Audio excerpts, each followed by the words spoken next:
শান্তিরাজ ত্রাণকর্তা প্রভু যীশু খ্রিস্টের মধুর নামে আপনাদেরকে অভিবাদন।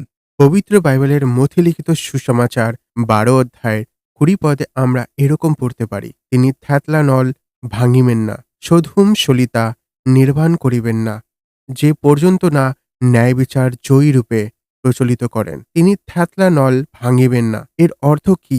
মনুষ্য পাপের কারণে সত্য হইতে হারিয়ে গেছে, ঈশ্বরের উপস্থিতি ও তাহার সহভাগিতার থেকে বঞ্চিত হয়েছে, নৈতিক ও বিবেক ভ্রষ্টতার শিকার হয়েছে। তার অবস্থার কারণ পৃথিবীর দুর্দশা, সবই তাহার পাপের পরিণাম।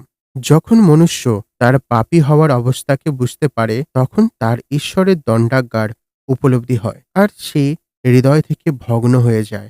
এমন এই জন্য হয় যে সে বুঝতে পারে সে নিজেকে এই অবস্থা থেকে নিজে ছাড়াতে পারবে না, আর না কেউ তাহার সাহায্য করতে পারবে। এই সকল শুধু ঈশ্বর থেকেই সম্ভব। এই জন্য সে নিজের জীবনের অসহায় ও আশাহীন অবস্থার কারণ ভিতর থেকে ভেঙে পড়ে। তাই প্রভু যীশু তাহাদের দণ্ডাজ্ঞার সমাচার দেন না যে তিনি তাদের থ্যাতলানো নলের ন্যায় ভাঙে, কিন্তু তিনি তাদের পাপ ক্ষমা ও উদ্ধারের সমাচার দিতে এসেছেন।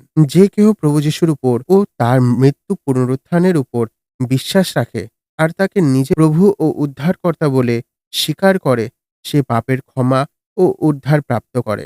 আপনিও এরকম করতে পারেন। সর্বশক্তিমান ঈশ্বরের কাছে আমাদের এই প্রার্থনা।